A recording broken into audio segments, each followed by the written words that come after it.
Profe, Sí, todo bien. Una consulta. ¿Usted subió Brian. la presentación al aula virtual? Esta sí. La de ahorita sí. Ah, ok, ok, genial. Brian.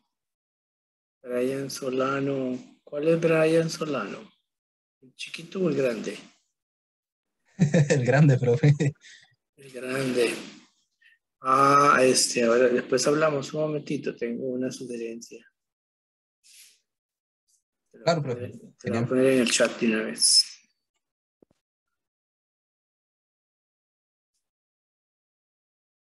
Déjame salir. No veo el chat. Ya está. Brian. Brian Solano.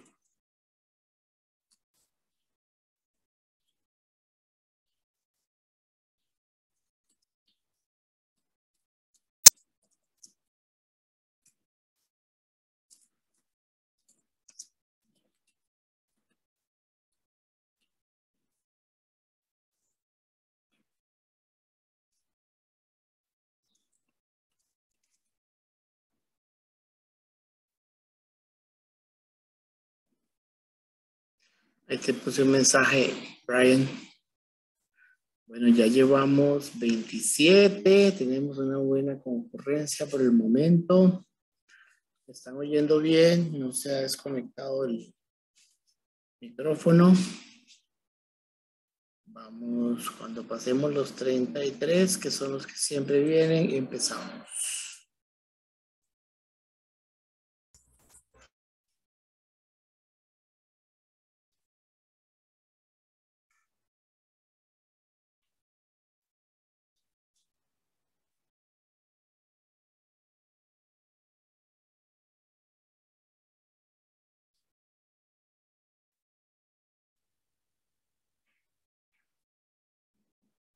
Ya tenemos 29.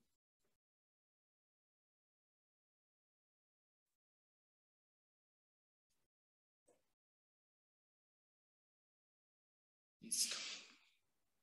Ok. Entonces vamos a empezar con 30 estudiantes. Son las 3:05. Buenas tardes, queridos estudiantes. Hoy llegamos a la última clase del curso de Fisiología Vegetal. Les recuerdo que la semana entrante tenemos el examen y para mañana espero entregar todas las notas del examen anterior, de tal manera que sepan cómo les va. Y para el miércoles, entregar las demás notas de laboratorio a los compañeros de laboratorio. ¿Está bien? De tal manera que tengan chance de evaluarse y ver la intensidad del estudio, aunque deberían estudiar siempre con la misma intensidad. Entonces, vamos a empezar. La clase de hoy se llama Fisiología del estrés de las plantas y una segunda parte que se llama Metabolismos secundarios. El estudio del estrés, cómo las plantas sufren ante los factores bióticos y abióticos, ha sido una de las maneras más fáciles y casi que define a los fisiólogos vegetales como esas personas botánicas especialistas en maltratar a las plantas. No hay mejor manera que ponerlas en estrés para ver cuáles son sus respuestas en diferentes tipos de estrés. En la actualidad, las plantas pues han evolucionado durante más de 300 millones o 400 millones de años a diferentes estreses. El primero que sufrieron los organismos fotosintéticos, que son los que nos interesan en fisiología vegetal, fue el avanzar hacia los ambientes terrestres. Cuando la planta se encuentra, o el organismo se encuentra en ese dilema, presionado probablemente por muchos factores de selección que ocurrían en los ambientes acuáticos, que era bastante confortable, boyante, con una buena atenuación de la luz debido a que el agua disminuyó mucho esos factores, se arriesgan a, digámoslo así, las presiones de selección impulsan a la invasión de ambientes terrestres, donde el primer factor obviamente es la sequía, la carencia de agua. Luego, la radiación. Luego, cómo dispersarse semillas en un ambiente seco. Entonces, todos estos factores han sido elementos importantísimos y constantes a través de los últimos 400 millones de años. Y a pesar de que las plantas han logrado sobrellevar todos esos cambios atmosféricos, físicos, químicos y biológicos para poder ser todavía los organismos dominantes en los paisajes de toda la biosfera terrestre. Entonces, aquí nos encontramos con una gran sorpresa. Las plantas han logrado todo eso a pesar de que son organismos básicamente sésiles. Eso los convierte en un organismo que ha tenido que enfrentarse drásticamente a condiciones que no les son las preferidas, a pesar y no pueden salir huyendo como lo hacen los animales. Entonces, vamos a ver algunos detalles y factores a los cuales se han estado presentando las plantas y que de esa manera vemos cómo ha evolucionado todos los factores que ellos tienen. Y en última instancia, por ejemplo, los metabolitos secundarios que han venido de la mano con eso. En esta laminilla lo que se presenta es básicamente a un grupo de plantas quejándose sobre los tiempos estresantes en los que ya se encuentran. Sin embargo, hay alguna de ellas que menciona que a pesar de eso, actualmente, de hecho, algunas de esos rasgos son importantes y nos pueden ayudar para otras condiciones como ha ocurrido en la evolución de las plantas. Entonces, en términos generales, empezamos con la fisiología del estrés en plantas, definiendo lo que es estrés medioambiental. Cómo es factor ambiental que ejerce un efecto negativo sobre el desarrollo óptimo. Como les mencionaba, la sesilidad de las plantas es la causa última de la diversidad de respuestas ante estreses ambientales en plantas, debido a su imposibilidad de migrar o moverse cuando se encuentran con un factor ambiental o biológico que no les gusta. La respuesta a esas condiciones de estrés es lo que se conoce como la alteración morfofuncional que se produce ante un estrés. Esa es la respuesta que ocurre en la planta. Morfofuncional en el sentido de que incluye características morfológicas que cambian en la anatomía, la morfología, la forma, y funcionales en el sentido de fisiológicos o de la función de esas formas y de esas fisiologías. También tenemos el concepto de adaptación y acomodación o plasticidad, que son modificaciones heredables definidas genéticamente y en parte que les permiten sobrevivir y reproducirse en un ambiente particular. Entonces, adaptación pues tiene una connotación evolutiva muy importante, ¿verdad? Las plantas, digamos, están adaptadas para transpirar, por ejemplo, ¿verdad? Sin embargo, esa característica de transpirar la pueden acomodar, la pueden flexibilizar mediante un cierto grado de plasticidad a esa condición a la que están adaptadas. Por otro lado, sinónimos de acomodación son pues una manera de decir acomodación, puede ser aclimatación, o durante el proceso de aclimatación le podemos llamar endurecimiento, o durante el proceso de acomodación, que no son necesariamente adaptaciones en el sentido evolutivo, hasta que se expresen en un rasgo que se herede. Entonces vemos aquí un gráfico en el cual estamos tratando de relacionar esos términos en el tiempo evolutivo y en el tiempo, a través del tiempo en el eje X. En el eje Y tenemos la actividad o proceso metabólico, puede ser fotosíntesis, puede ser estrés, puede ser cualquier otra respiración, cualquier otro de los rasgos funcionales de las plantas. Y en el eje X tenemos desde minutos, días, meses, generaciones y tiempo evolutivo. Vemos que la planta está perfectamente adaptada al inicio, en minutos, y viene moviéndose plásticamente, ¿verdad? Dependiendo de las condiciones, por ejemplo, digamos, de luz. Pero si tenemos un estrés fuerte, la planta en su capacidad metabólica se reduce.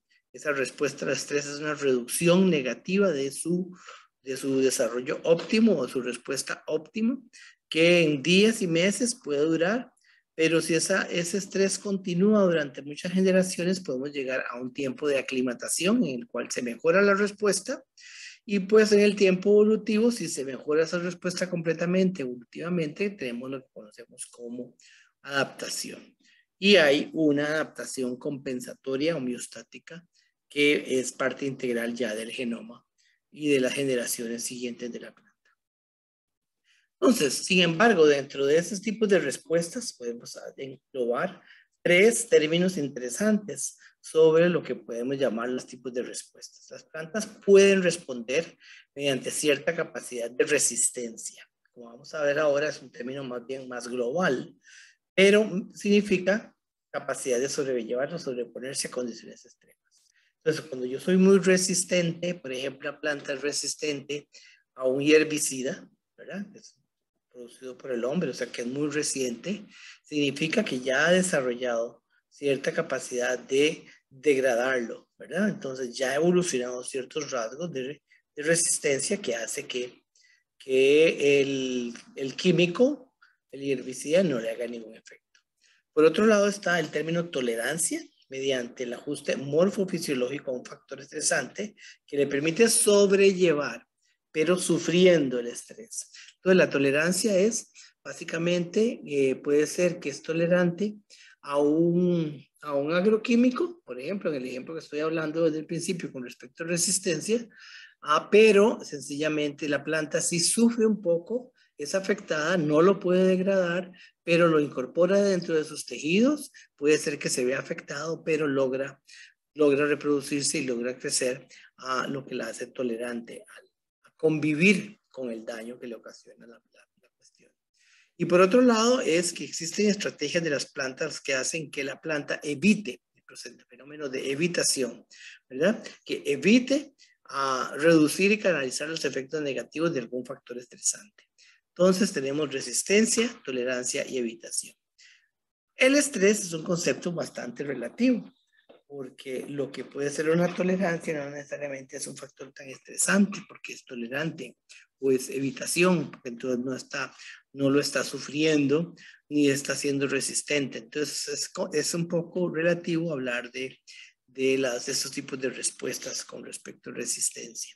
Yo sí lo veo como resistencia como un término general. Uno puede ser resistente por resistencia mera, o porque es tolerante, o porque lo evita. Entonces, las fases de la respuesta al estrés las podemos ver aquí en este esquema, donde la planta pasa por esas 4 fases de alarma, resistencia, agotamiento y regeneración. En la primera fase, básicamente se activan mecanismos de defensa, los cuales la planta desarrolla, se prenden genes, se alerta, de tal manera que la planta comienza a producir algún mecanismo de resistencia, un nuevo estado fisiológico. Si no lo logra, la planta muere. Pero si desarrolla esa resistencia por alguna experiencia previa, por ejemplo, y sigue produciéndose el estrés, la planta puede llegar a un momento en que se agota y ralentiza la resistencia y puede llegar a morir. Sin embargo, si logra superar esa pata de agotamiento y aumenta su capacidad de adaptación, pues puede llegar a un proceso de regeneración. Y en ese proceso de regeneración se llega a un nuevo estado óptimo, donde el desarrollo puede llegar casi que al 100% del valor original antes de sufrir el estrés a la cual se expuso. Veámoslo de esta manera acá. De las fases de la respuesta al estrés, la fase de alarma, resistencia, agotamiento y regeneración, desde el punto de vista gráfico, donde viene una planta con estrés óptimo, sufre un estrés y se degrada. Ella, básicamente la planta sufre de alguna manera y puede llegar a morir si no tiene ningún mecanismo de defensa que se alerte durante la fase de resistencia, la cual la lleva a un periodo máximo de resistencia y luego puede ser que lo mantenga. Al mantenerlo y desaparece el estrés, se recupera. O lo mantenga, sufre mucho y lo puede llevar a nuevos estados fisiológicos en una fase de regeneración, o el estrés es tanto durante tanto tiempo que la planta, por más mecanismos de resistencia que desarrolle, muere. Entonces vemoslo de una manera bastante trágica en ese sentido. Ahora vamos a dedicarnos a hablar de algunos tipos de respuestas que las plantas y ejemplos de las plantas han desarrollado a diferentes tipos de estrés. Los dividimos en factores bióticos, ¿verdad? Que pueden ser los efectos producidos por animales pequeños y grandes, por otras plantas, por insectos, por bacterias, hongos, virus y virus patógenos y por nemátodos. Y los factores abióticos, que son todos los que ustedes conocen, por exceso de agua, exceso de sequía, inundación, calor, sales en el suelo, cuando hay mucha sal en sitios con mucha hialinos, encharcamiento, sustancias químicas como contaminantes medioambientales, herbicidas, metales, deficiencias y factores estresantes como el viento, como un suelo poco nutriente, un suelo muy contacto, estrés mecánico y lesiones y heridas producidas por otras ramas que caen o porque un organismo pasa y voltea la planta. Bueno, entonces, todos esos son tipos de estreses bióticos y abióticos. Tenemos aquí un esquema en el cual presentamos aquí 3 maneras en las cuales el estrés ambiental puede actuar. Puede actuar de manera siendo un factor muy severo o siendo un factor que no es tan severo, pero que se mantiene por durante mucho tiempo, el factor de la flecha del medio, que es duración, y luego uno que sea una combinación de ambos, muy severo por mucho tiempo o severo por corto tiempo. Entonces, una combinación. Entonces, en la columna que sigue vemos la severidad generalmente ocurre a nivel de un órgano o planta individual. La duración tiene efectos sobre el desarrollo y la combinación de ambos, pues, a largo plazo puede generar efectos a nivel de genotipo, ¿verdad? Y sobrevivir o morir. Los eventos críticos a la tolerancia al estrés hídrico son limitar el daño a niveles reparables. Por ejemplo, la planta desarrolla algunas estrategias que lo que hacen es disminuir los efectos de ese estrés o mantener la integridad por cierto tiempo, ¿verdad? Hasta que se recupere del estrés o el estrés desaparezca, en la mayoría de los casos. Mantener la integridad celular durante el estrés, eso puede ser mecanismos de resistencia a nivel celular. E inducir mecanismos de reparación luego de pasado el estrés.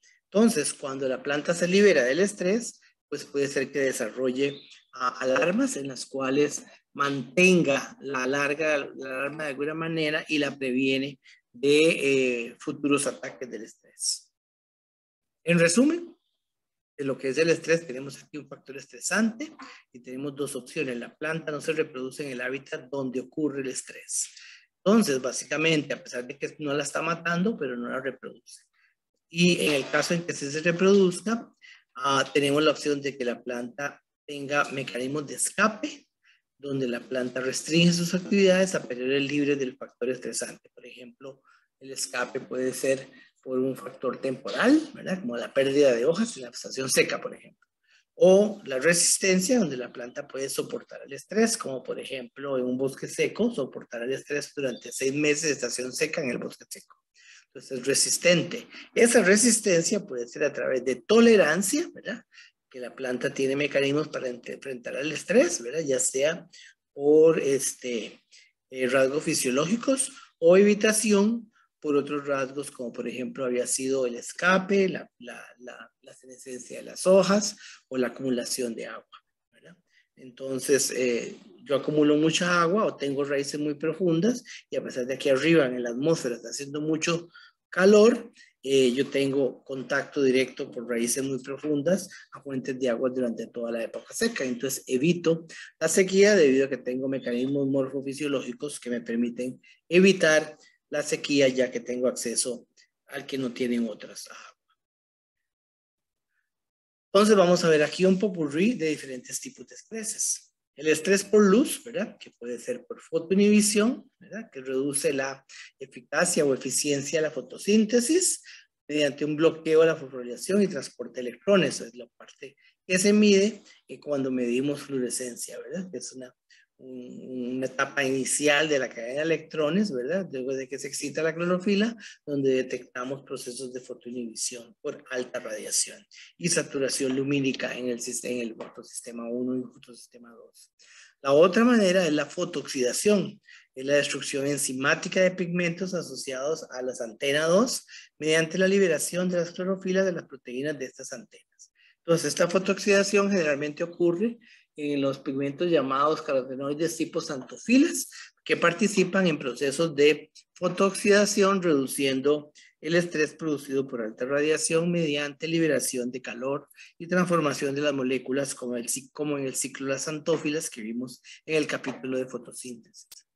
Otros ejemplos, aquí unos ejemplos de las respuestas de las plantas, más allá del aparato fotosintético, como es la fotoinhibición y la fotooxidación, son respuestas a demasiada luz. Por ejemplo, en las plantas estas de las zonas del páramo en Sudamérica, esta planta que parece como un ágave se llama Speletia, se ha demostrado que la absorción de CO2 en la fotosíntesis en la roseta de las hojas es más o menos con cierto grado de orientación de las hojas en las cuales maximiza la fotosíntesis. Mientras que si la planta es forzada a mantener las hojas horizontalmente, la fotosíntesis se inhibe debido a la fotoinhibición.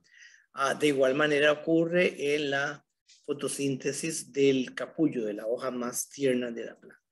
Entonces, el movimiento de las hojas maximiza la eficiencia de la fotosíntesis en estos ambientes donde hay una alta radiación ultravioleta en las altas elevaciones de las montañas de Sudamérica. Otras adaptaciones al estrés por luz son el desarrollo de proteínas que ligan transitoriamente a los pigmentos liberados. Hay disipación energética por el ciclo de las antófilas que ya le habíamos visto. Hay algunos rasgos morfológicos como por ejemplo a nivel de la cutícula y de la epidermis de las hojas hay desarrollo de ceras y cutículas muy pronunciadas que aumentan la reflectancia foliar, reduciendo el grado de transmisión y absorbancia de la luz. La redistribución de los cloroplastos en el mesófilo es una estrategia muy conocida, que los cloroplastos se mueven de tal manera que se sombrean unos con otros, y los movimientos verticales de las hojas de las marantáceas, que como las que hay en la selva, que se mueven hacia arriba y hacia abajo, los pecíolos de las hojas exponiendo con mayor o menor intensidad el ángulo de incidencia de la radiación solar. Otras adaptaciones son, por ejemplo, en el espectro de absorción de las hojas, que va de 500 a 2500 en este caso, vemos que la reflectancia puede ser modificada. Entonces, la reflectancia es ese valor interno rojo que se encuentra ahí, que la reflectancia es muchísimo mayor en los puntos de aproximadamente como de 600, 700 para arriba hasta como 1500, en los cuales es la mayor radiación infrarroja que están recibiendo por temperatura. Mientras que la transmitancia es mayor también, es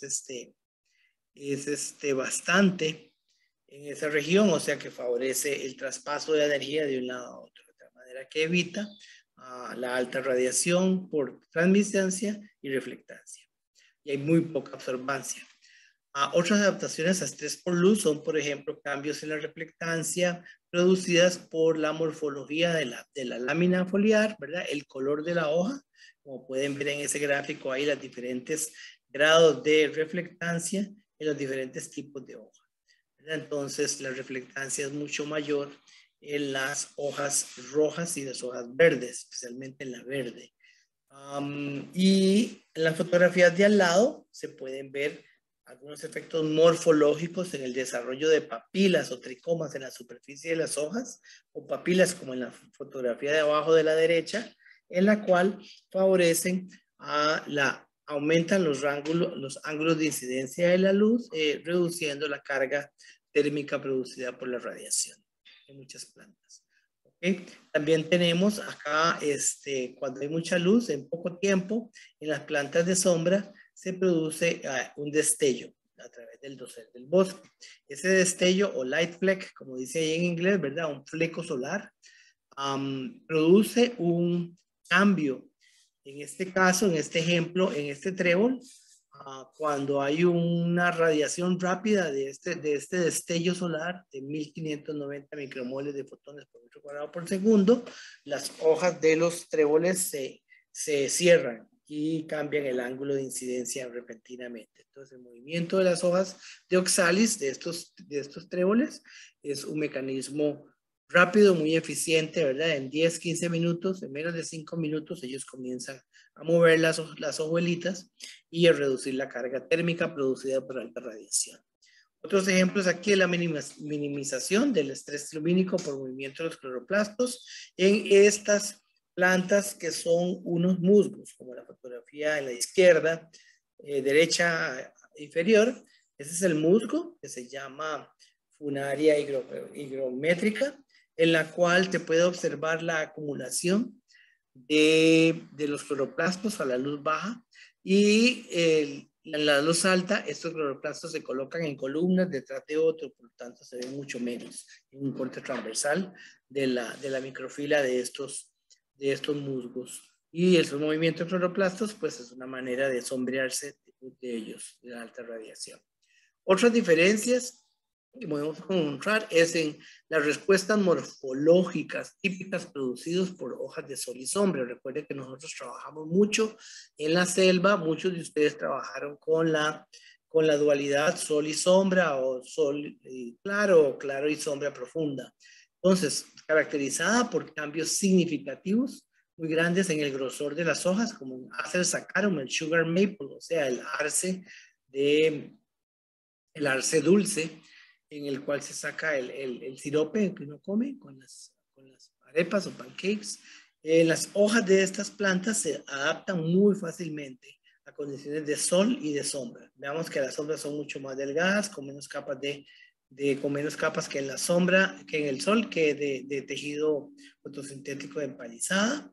Y en esta otra prosopis, una mimosácea, una leguminosa, en la cual el empaquetamiento de las células es bastante interesante y tienen movimientos muy rápidos dependiendo de las condiciones lumínicas. Y en esta última hay una sombra profunda, una Psychotria suerrensis, una rubiácea tropical de sombra extrema, donde el grosor de la hoja es muy pequeño y la mayor parte de la superficie, casi el 50%, en dirección vertical del corte transversal de la hoja, son epidermis con células piramidales que lo que hacen es incrementar la radiación hacia la capa fotosintética que se encuentra en esta zona de acá. Entonces, en condiciones de sombra profunda, más bien, este ángulo en las papilas de la superficie superior de la hoja, lo que hacen es aumentar y dirigir los rayos de luz hacia el punto donde se encuentran los cloroplastos en la capa inmediatamente inferior. Seguimos aquí con otro ejemplo de estrés por luz, en este caso por radiación ultravioleta. Vemos que la radiación ultravioleta la podemos categorizar por la longitud de onda entre 400 y 315 como radiación ultravioleta alfa, de 315 a 280 radiación ultravioleta beta y de 280 a 100 radiación ultravioleta C. Los efectos fisiológicos de este tipo de radiación ultravioleta beta son como daño al ADN mediante la dimerización de las timinas y rompimiento de las cadenas de ADN. A nivel de biomembrana se forma hiperoxidación lipídica, rompiendo la cadena de las membranas de los fosfolípidos, ¿verdad? En el aparato fotosintéticos hay una pérdida de formación y recambio de la proteína del cofactor D1 del fotosistema 2, ¿verdad? Que se activa el fotosistema 2 y se reduce la actividad de las enzimas como Rubisco al ocurrir esos cambios tan grandes en el fotosistema 2. Y a nivel de fotocromo, pues hay una fotooxidación de la auxina, la cual se degenera y pues reduce rápidamente el crecimiento de las estructuras, produciendo generalmente plantas expuestas a radiación ultravioleta beta, hojas de menor tamaño debido a la reducción de la división celular.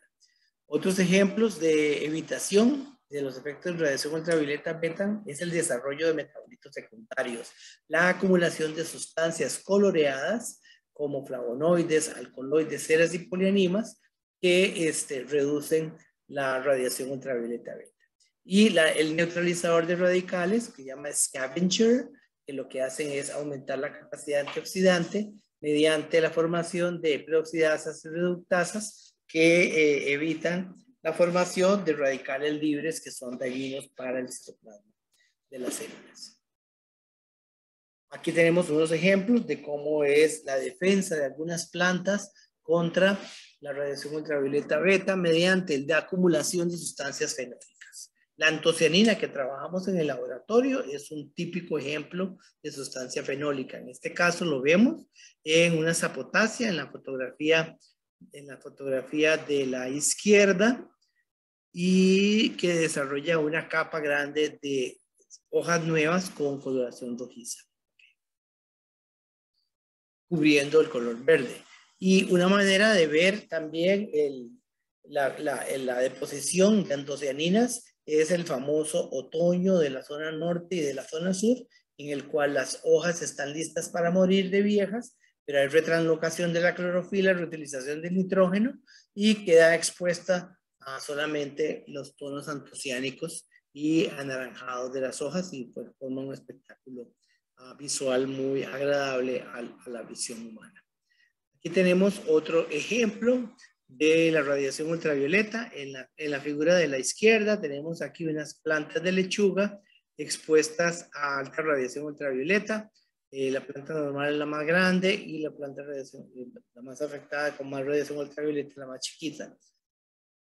Sin embargo, la producción de lechugas también se beneficia por los cambios en el tipo de luz que se produce en los invernaderos para la producción comercial de lechuga.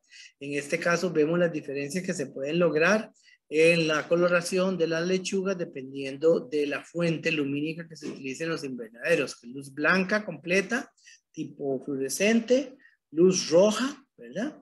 Que se produce una gran proporción de solo clorofila verde, y una alta proporción de luz azul que produce estas coloraciones típicas antociánicas muy cercano al azul, a la radiación ultravioleta. Y eso pues genera más bien cierto tipo de atractivo para la venta de lechugas, un sentido gastronómico interesante.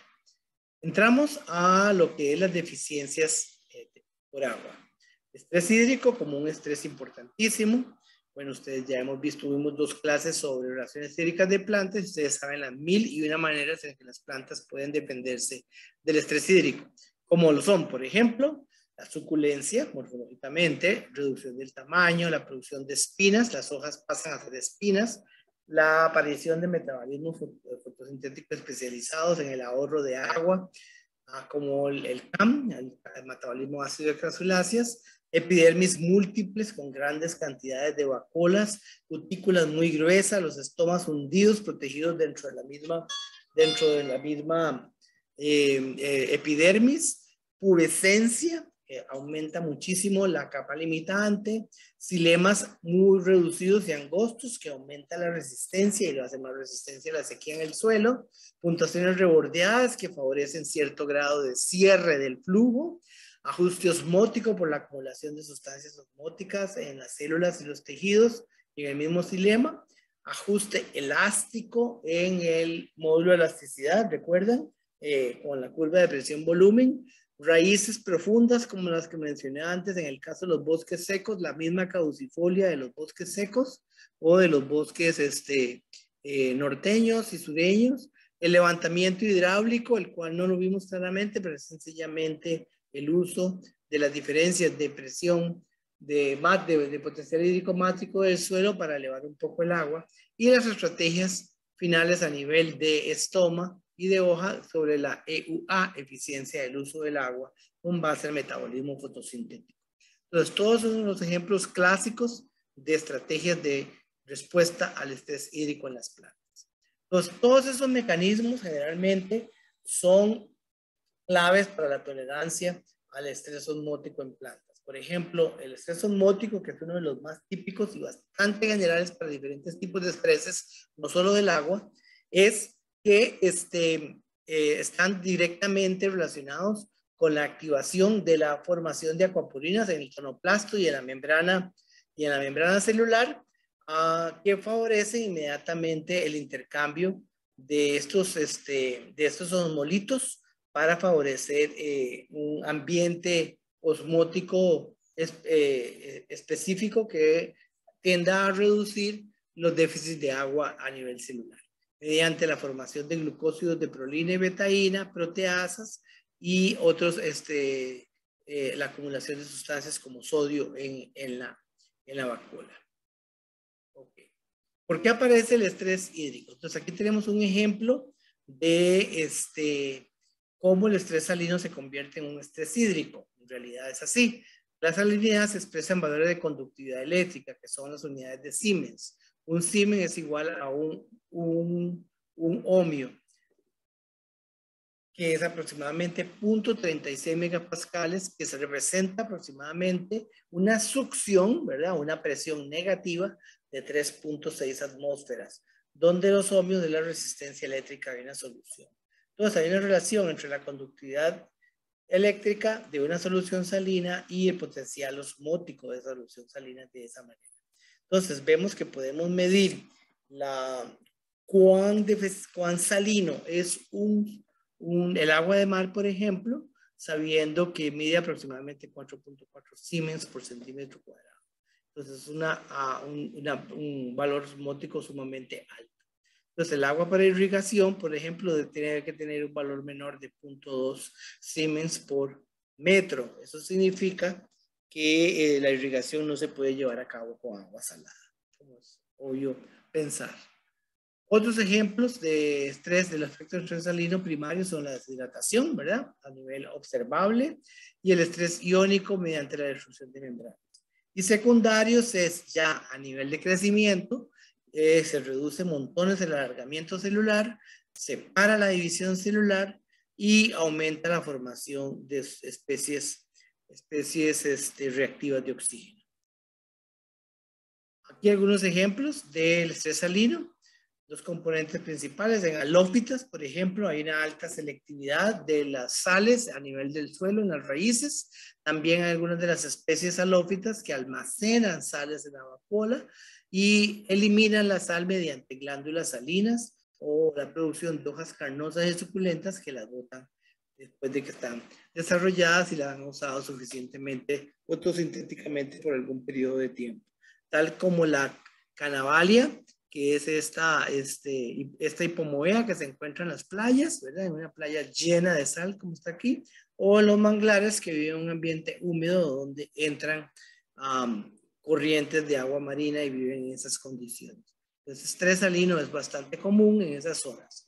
Una de las otras estrategias para recuperar la homeostasis de la sal extraída es la producción de glándulas a nivel foliar, glándulas que son probablemente estomas degenerados o modificados a tal punto como en el gráfico de lado, donde funciona como un estoma que va acumulando la sal y la secreta, produciendo la fotografía de la derecha en la cual se nota una hoja de Avicennia germinans donde ha secretado suficientemente sal y con la sequía y la transpiración se seca la sal y se forman gránulos de sal sobre la superficie de la hoja que vienen de las glándulas de sal. Otros organismos como Atriplex que desarrollan pelos, ¿verdad? Son tricomas glandulares que acumulan sal con grandes vacuolas y algunos otros mecanismos como la suculencia en algunos mangles. ¿Cómo la planta se defiende de estos estresores salinos, además de la acumulación de un montón de osmolitos? Que sería como resistir mediante el sufrimiento del estrés salino, pero también se pueden acumular otras sustancias que contraactúan contra el incremento de los osmolitos, ¿verdad? Otro tipo de osmolitos que no son tan dañinos como los iones, como por ejemplo el glicerol, algunos alcoholes derivados de azúcares cíclicos como inositol y inositoles, la prolina, que es un aminoácido, y se forman algunos compuestos de amonio cuaternario y de azufre terciario que ayudan a contrabalancear el potencial osmótico a nivel foliar. Las osmotinas también se desarrollan, que son proteínas que se acumulan durante el estrés salino y ayudan en el movimiento y generación de gradientes dentro de la célula de estas moléculas que se mueven de un lado para otro.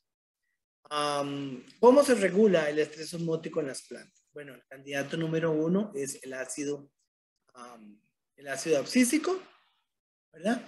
Que regula respuestas rápidas y lentas, como rápidamente la regulación del cierre estomático y la activación de inducción de proteínas relacionadas a tolerancias como las osmotinas.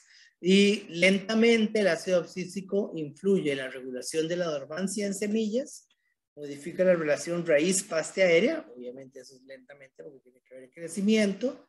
Hay síntesis de ceras cuticulares que también requieren cierto tiempo, la inducción de síntesis de proteínas de tolerancia, de hidrinas, enzimas y transportadores de membrana.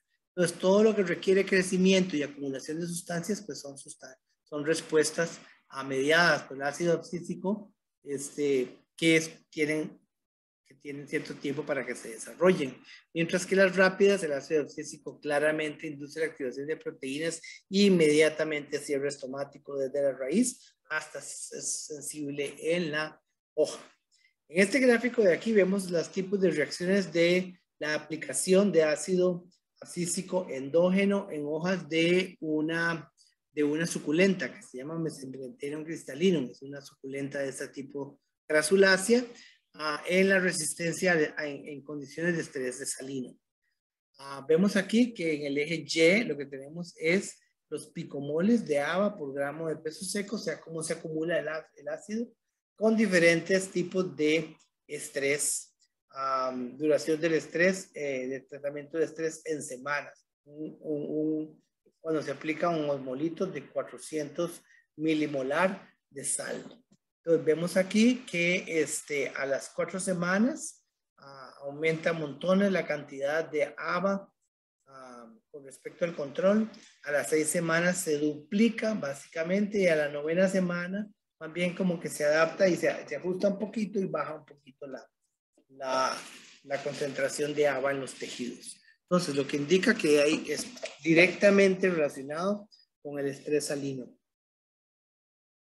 Otro tipo de reacciones en general al estrés salino lo podemos ver tal y como lo vimos al principio de manera general con los mecanismos de evitación, eliminación, dilución y compartimentalización aplicados en este caso a las 4 que ocurren en las halófitas, que es un excluidor de la sal, y el control que sería una glicófita, que es una planta que vive en condiciones no salinas.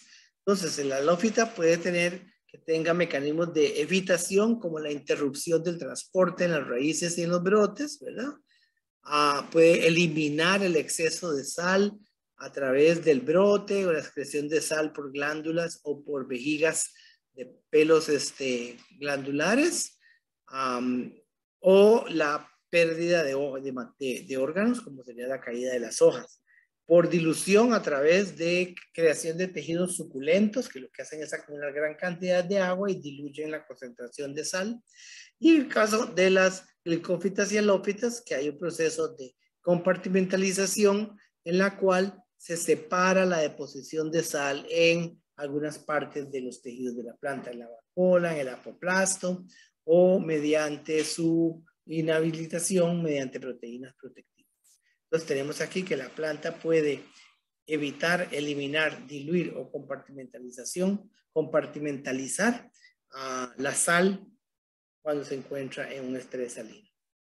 Aquí tenemos algunos ejemplos típicos observables de lo que es el estrés hídrico en plantas, ¿verdad? Obviamente mayormente identificados por la caída de la hoja, ¿verdad? La hoja se marchita, lo que nosotros conocemos como el término marchita, que la hoja cae, deja de estar horizontal, se arruga, se doblan los bordes, se queman los bordes, se caen las hojas y es difícil mantener la posición. Y probablemente los estomas están cerrados y probablemente no hay nada de fotosíntesis en ese instante, hasta llegar a una plantación completamente seca donde ha perdido todas las hojas y se encuentra en un estrés latente hasta que caiga la primera gota de agua en ese sitio. Vamos a entrar al estrés térmico ahora. En el estrés térmico encontramos que es un aumento de los porcentajes de ácidos grasos saturados en membranas al calor, al frío, más ácidos insaturados. Al frío hay también la formación de proteínas anticoagulantes. Entonces, estas son 3 maneras diferentes en las que el estrés térmico, ya sea por calor o por frío, las plantas se defienden mediante la formación de ese tipo de sustancias anticongelantes, tanto en el desierto como en los fríos. Entonces aquí tenemos un gráfico en el cual vemos un poco detallado el daño térmico.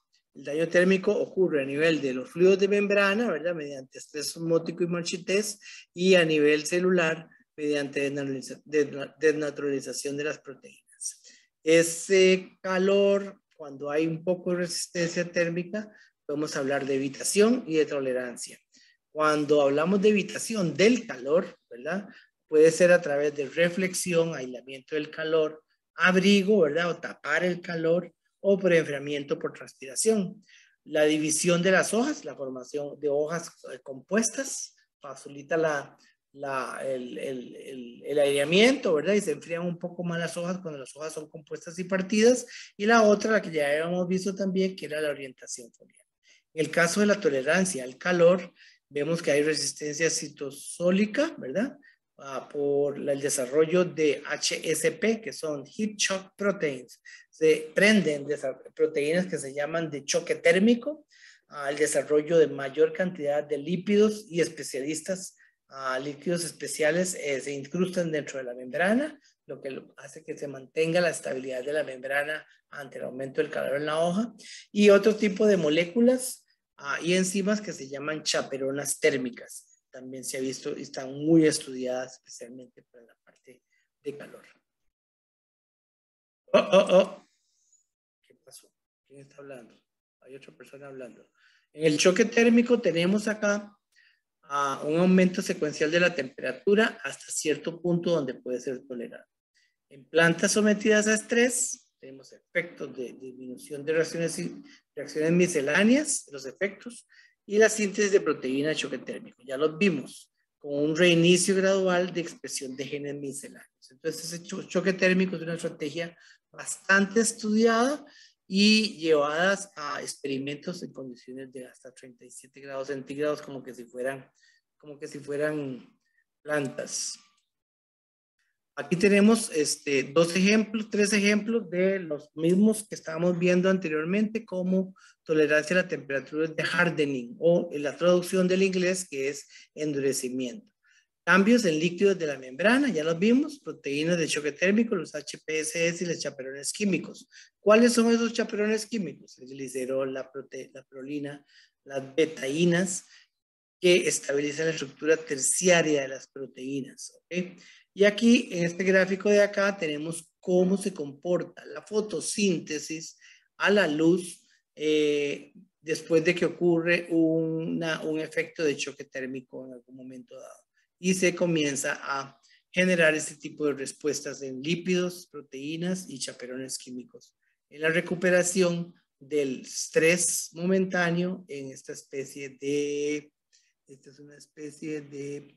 Ay, ¿dónde dice el nombre? Bueno, es un tipo de conífera.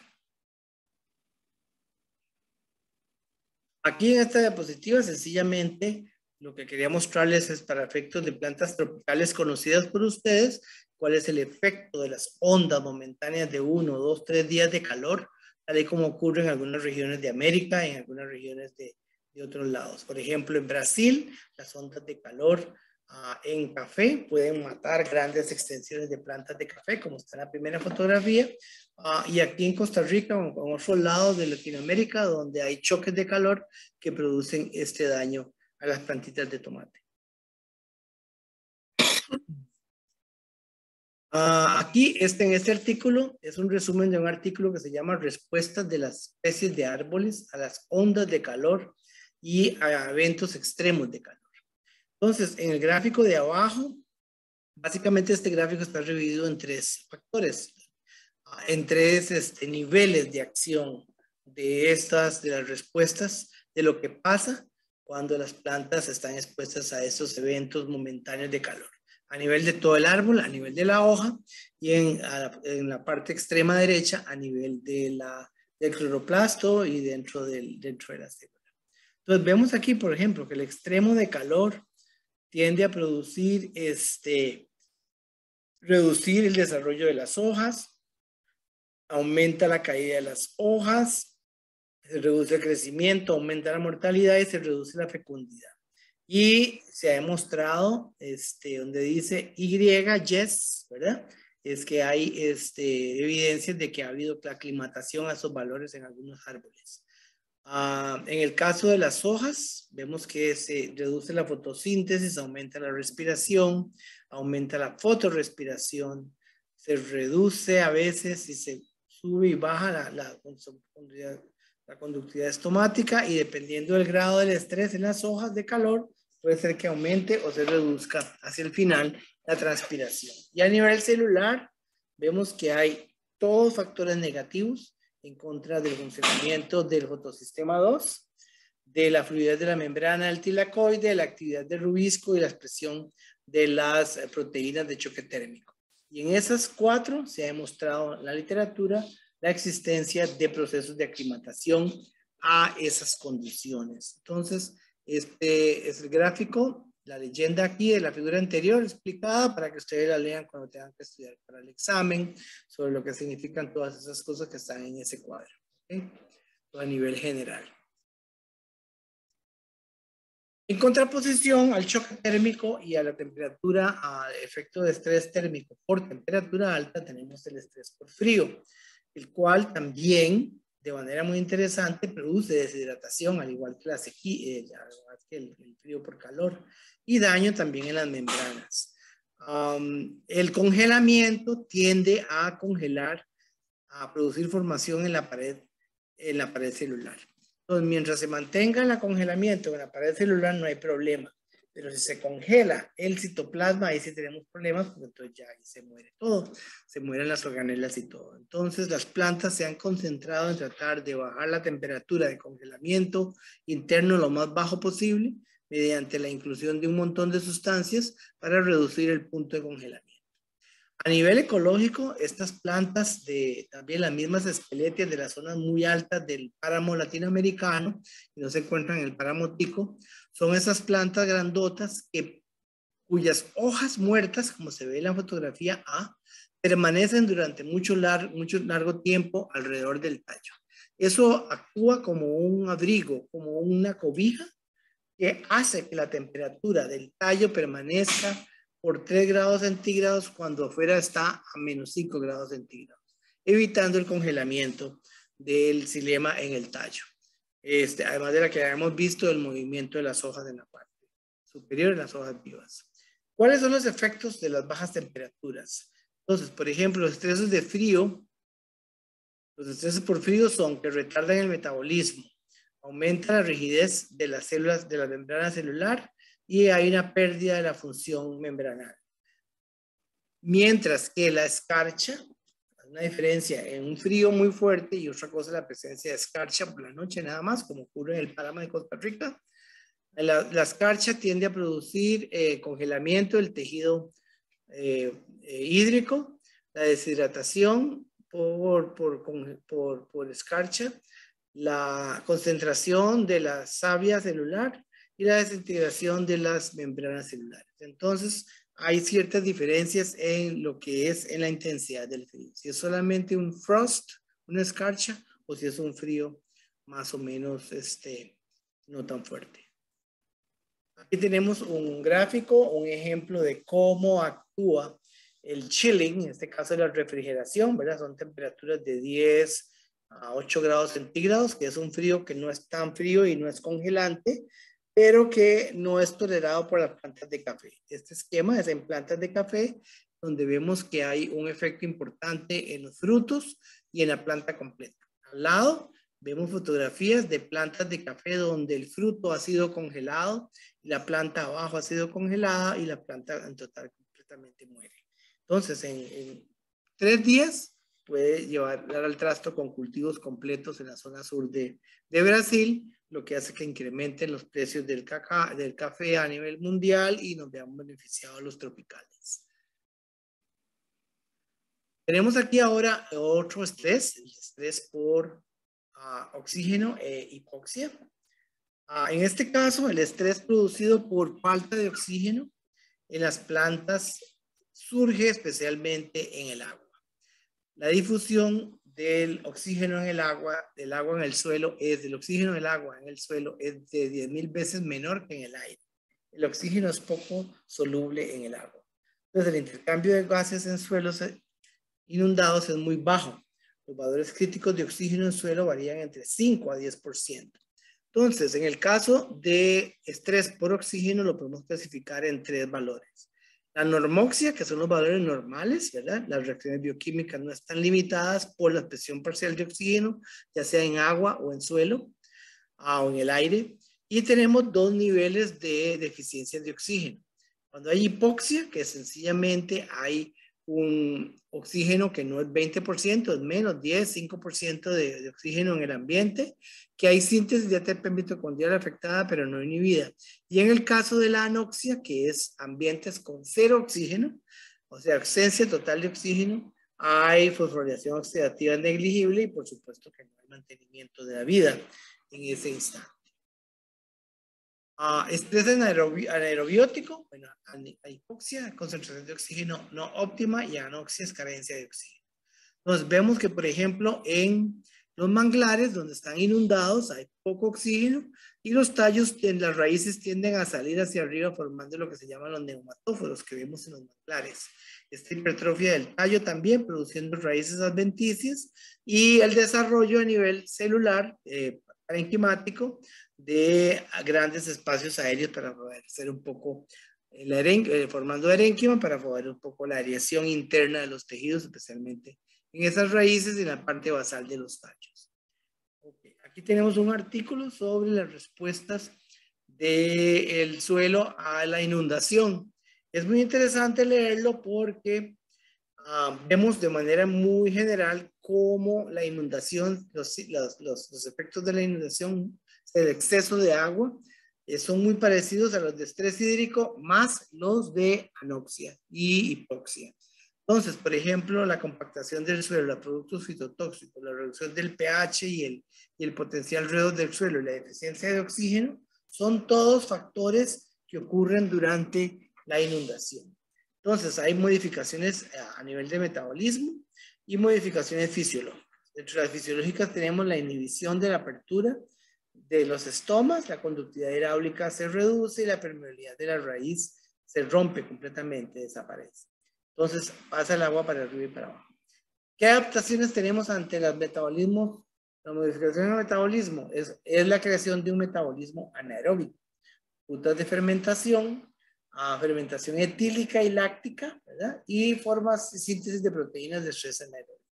En el caso de las modificaciones fisiológicas, tenemos que se forman exodermis suberizadas. ¿Qué son exodermis suberizadas? Son epidermis externas muy gruesas con una gran cantidad de suber, ¿verdad? Como un corcho. Se forma tejido erénquima, se forman lenticelas hipertrofiadas en tallos y en raíces adventicias.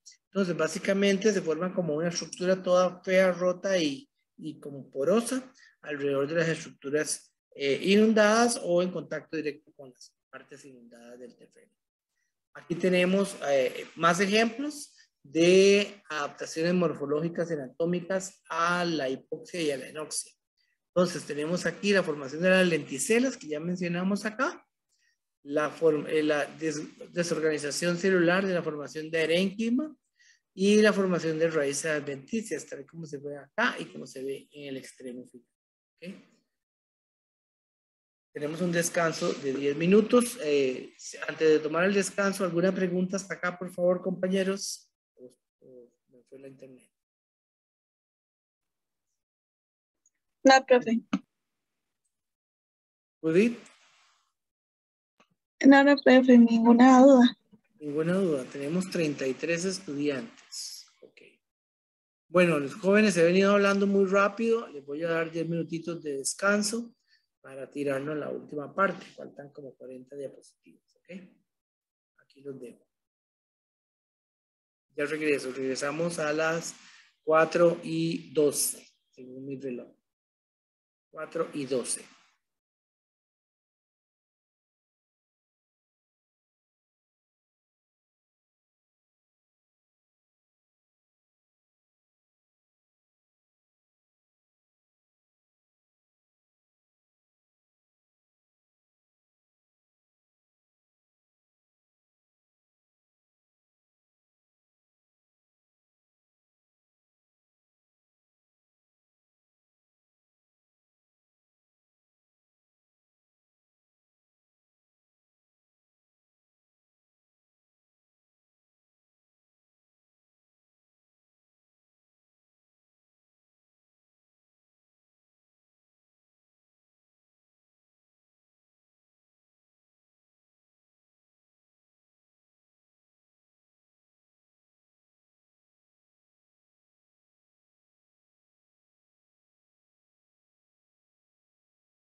Hola, hola.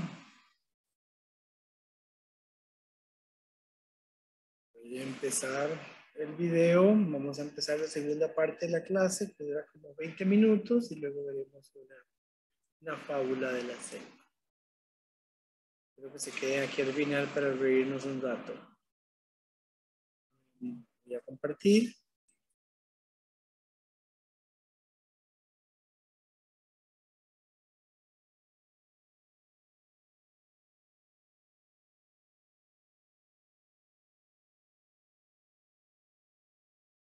Espero que se hayan estirado un poquito y continuamos, jóvenes. Espero que se encuentren todos ahí. Y no, ni modo. No puedo hacer. Continuamos con la segunda parte de una última parte relacionada con el estrés ambiental producido sobre las plantas. En este caso, como fuente de estrés, los metales pesados. Los metales pesados son pues elementos con más de 5 gramos por centímetro cúbico, o sea, muy densos, entre los cuales se encuentran toda esa lista de elementos ahí, la plata, el arsénico, el oro, el níquel, el plomo, y se encuentran en la naturaleza de manera oxidada o reducida. Generalmente, la respuesta de los macronutrientes es hacia un efecto constante en el crecimiento de la planta. Los micronutrientes a unas concentraciones bajas aumentan muchísimo y alta concentración más bien es deleterio para la planta, mientras que los metales pesados como mercurio, cadmio, níquel y plomo, desde su inicio, si están presentes en su inicio en el ambiente de la planta, tienen siempre un efecto negativo sobre la planta. Aquí vemos algunos ejemplos de el exceso de zinc en plantas, en este caso, la formación de venas muy coloreadas en hojas viejas. Hacia el centro tenemos un gradiente de efectos de cadmio sobre una planta, hojas de una Lapsy caerulescens, en la cual se ve la formación de pérdida de clorosis, o plantas que se pueden adaptar a la condición de 10 micromolar de cadmio, generando un cambio morfológico importante en las plantas con respecto al control. Y en el último gráfico al lado derecho, tenemos aquí los ejemplos de la reducción en el tamaño tan grande producido en estas lechuguitas de agua a partir del control hasta más o menos los 20 picomolar de arsénico, siendo eso bastante venenoso para las plantas. Imagínense para nosotros. Con respecto a los metales pesados, es importante reconocer que la toxicidad de estos elementos muestra un amplio ámbito de respuestas. La planta puede escaparse de las siguientes maneras: disminuir su absorción, destoxificarse o secuestrarla dentro de su tejido y separarla de los tejidos sanos y de los que se conocen como las plantas hiperacumuladoras. También las plantas se le llaman metalófitas, aquellas que pueden crecer en suelos con exceso de metales pesados, porque tienen algún mecanismo que, como uno de los tres anteriores, que les permiten convivir con altas concentraciones de metales pesados en el suelo o en el ambiente. Por ejemplo, el cobre es un micronutriente, como cobre 2, es absorbido como a hierro o magnesio. En un suelo normal, aproximadamente la concentración de cobre es de 20 a 50 miligramos por kilogramo de suelo. Pero en suelos tratados con cobre sube a 300 miligramos y produce toxicidad. La toxicidad por cobre es muy común y causa clorosis al reemplazar el hierro y cataliza la formación de sustancias radicales, ¿verdad? De oxígeno. Afecta las relaciones celulares de potasio, reduce la turgencia y reduce la división celular, reduce el alargamiento de las raíces y a nivel subcelular reemplaza muchos átomos en las enzimas, lo que produce obviamente grandes efectos en el crecimiento de la planta al estar formando enzimas como un metal que no es el correcto. Las plantas han encontrado una manera de poder liberarse del efecto de algunas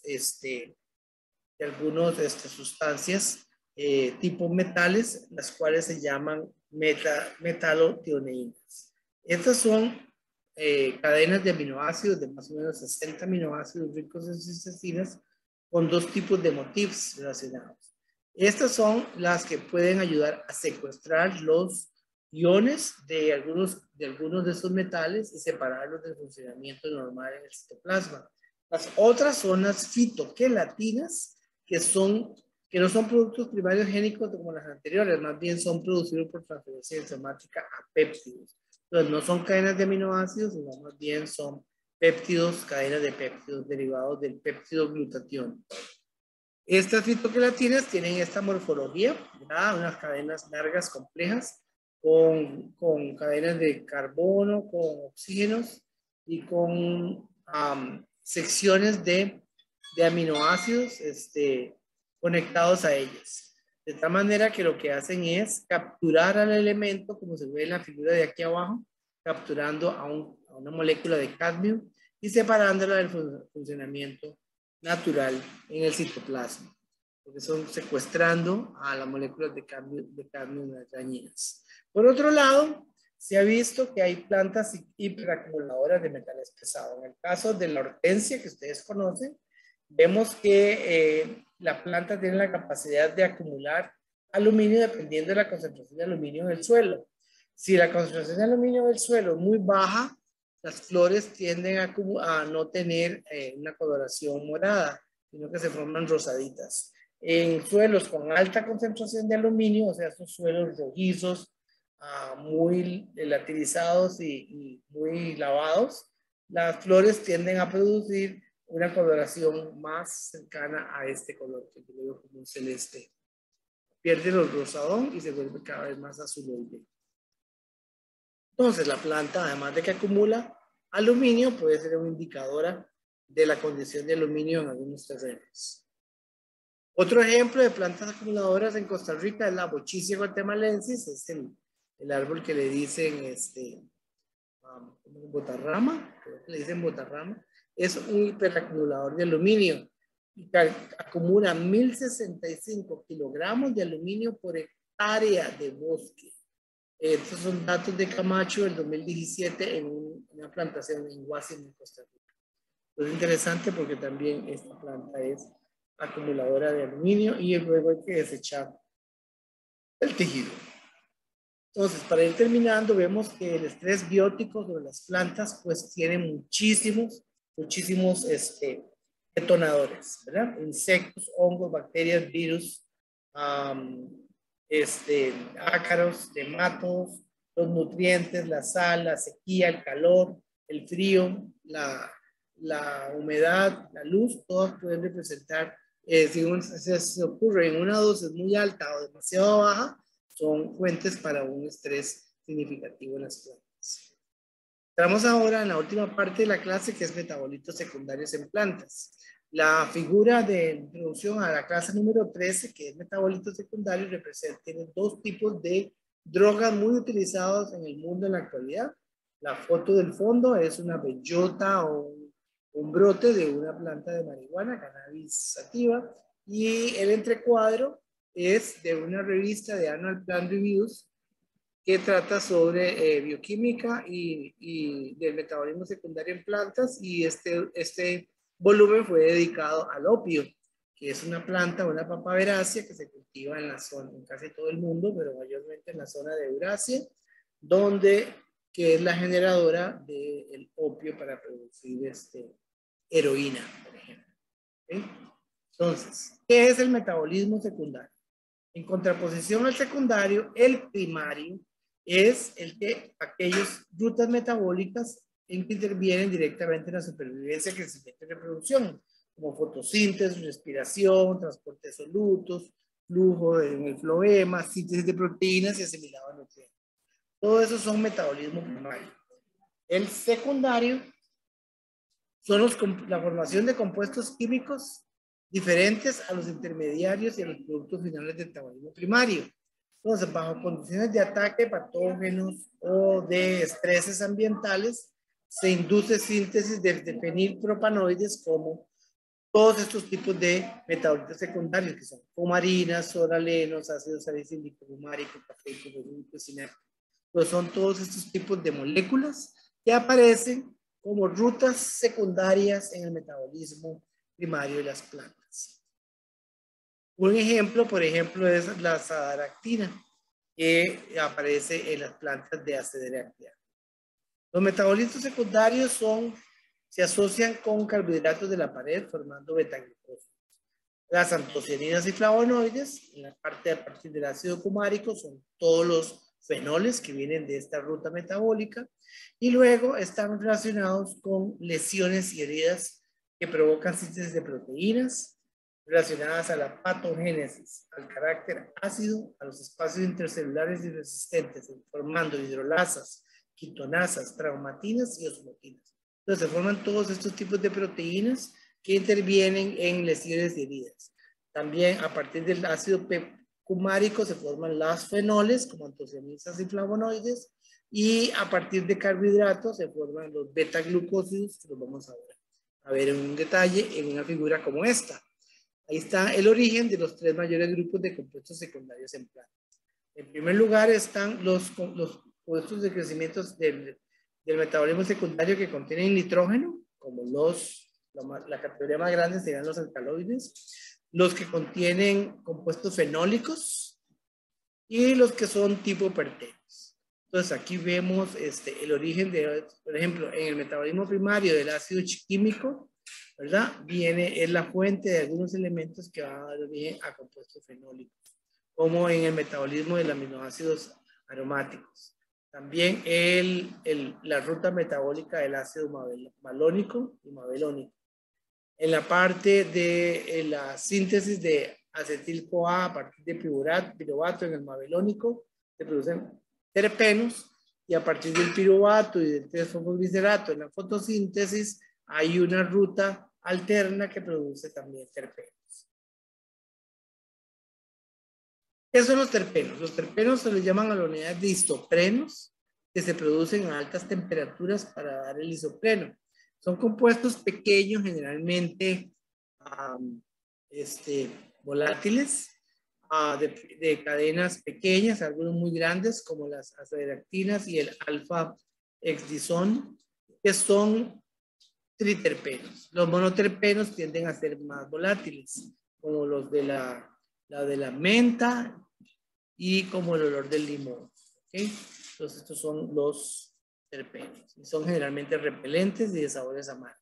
Por otro lado está la ruta de la síntesis de compuestos fenólicos, ¿verdad? Como por ejemplo en el background de la fotografía vemos el montón de antocianinas producidos en arándanos, moras y fresas, ¿verdad? Viene a partir de la ruta del ácido químico para producir estos fenoles simples, ácidos fenólicos como harinas, lignanos y taninos, como los de las uvas, y los flavonoides y la ruta del acetil-CoA para la ruta de poliacetatos para producir las quinonas. Entonces todos tienen un origen más o menos similar y tienen diversas funciones. Las flavonoides tipo antocianinas y tipo antocianidinas son los presentes, por ejemplo, en los pétalos de las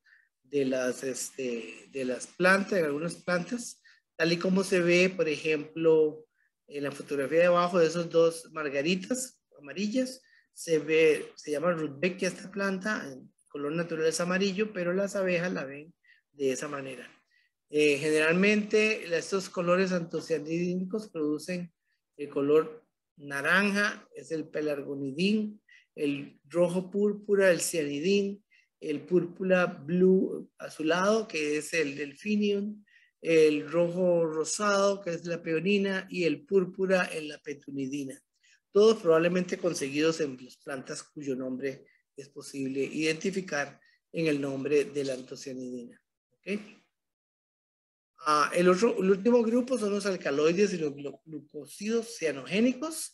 Vean las formaciones moleculares, estructuras moleculares muy típicas que son anillos sencillos o anillos dobles, como en la pirilidina, como en los indoles, cuyos precursores son generalmente algunos tipos de aminoácidos como ornitina, lisina, tirosina y triptófano. Y los que produce al final son la nicotina, la atropina, la cocaína, la lupinina, codeína, morfina y psilocibina en los hongos, ¿verdad?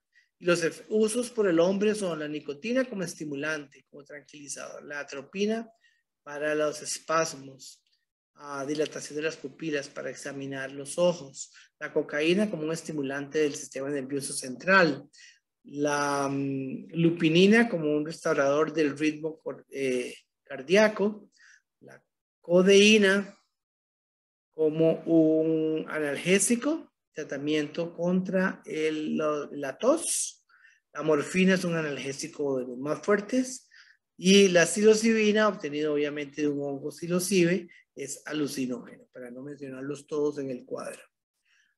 Los alcaloides, viene del nombre alcalí, ¿verdad? Parecido en forma a los metabolitos secundarios de las plantas sintetizados a partir de aminoácidos. Son alcaloides verdaderos, derivan de un aminoácido, son por lo tanto nitrogenados.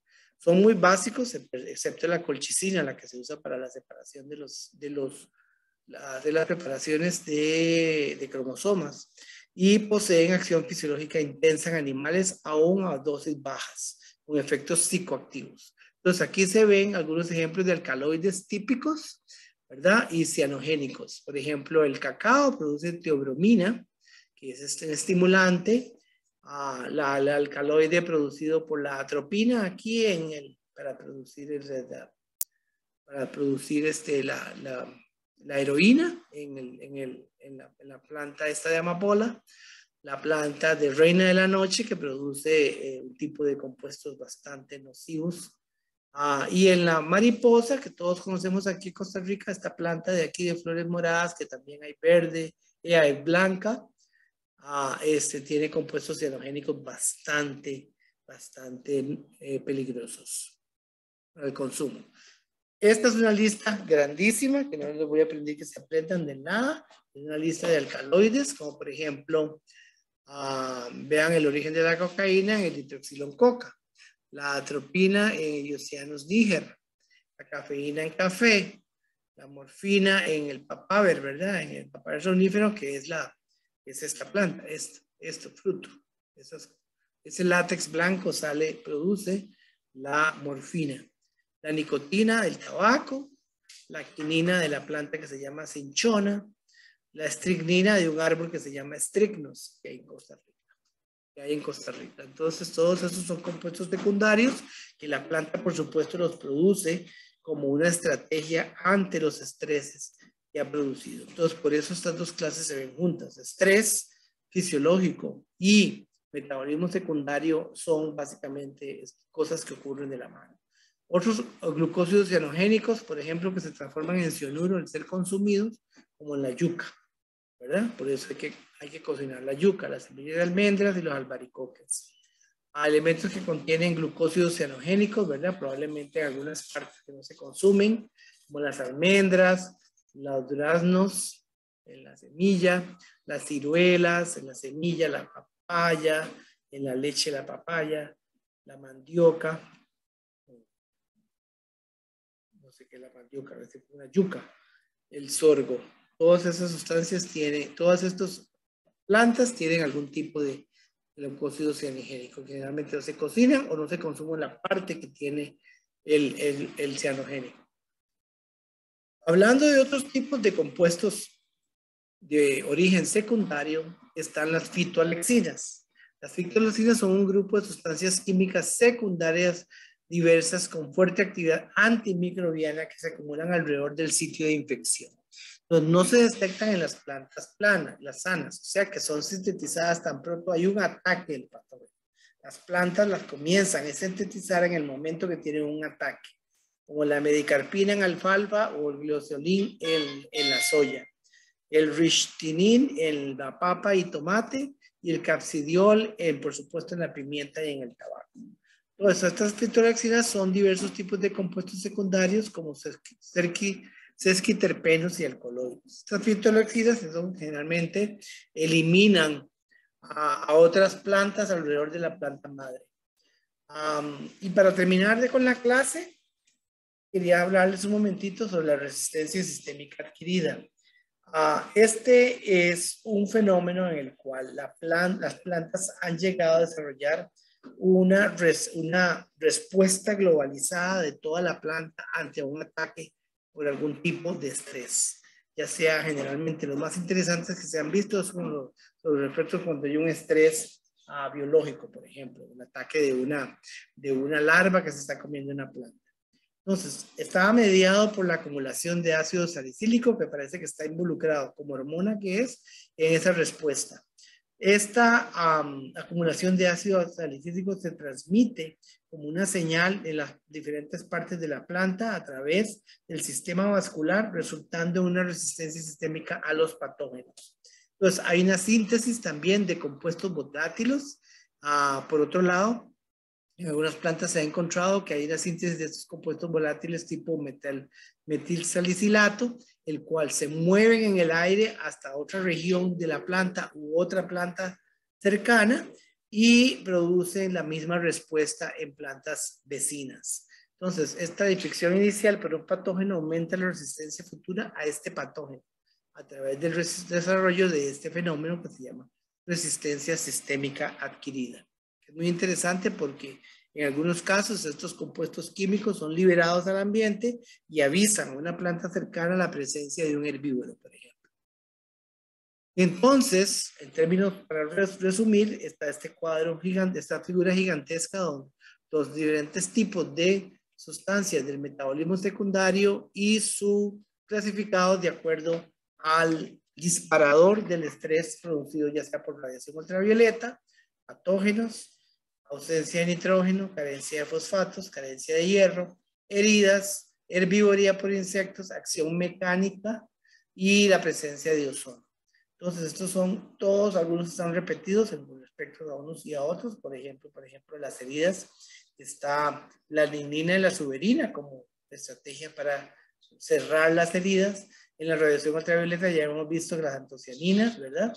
El ácido salicílico, los patógenos con ese montón de cumarinas y ácido salicílico para la respuesta sistémica.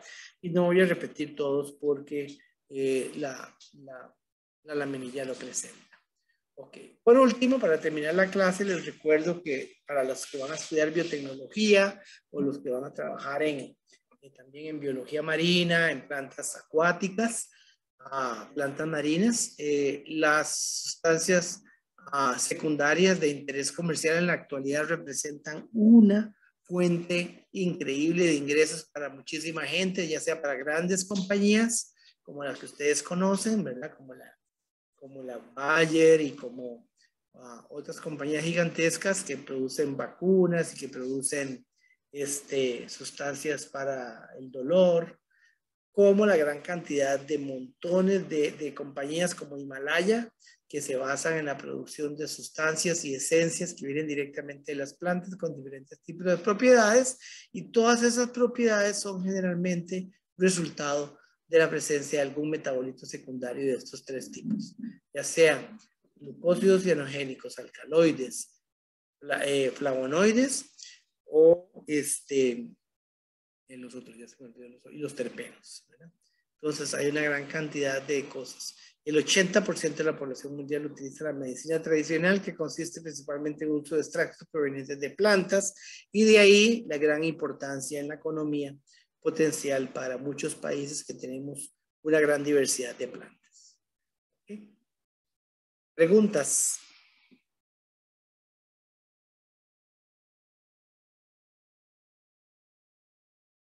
¿Preguntas?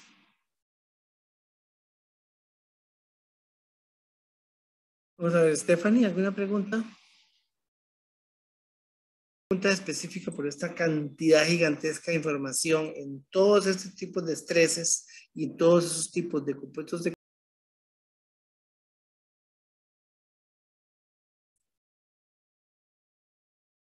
Viene. ¿Están viendo?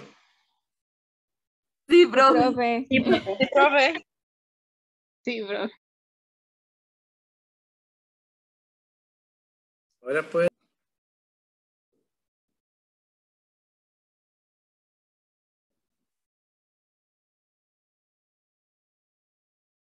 Muy buena, profe.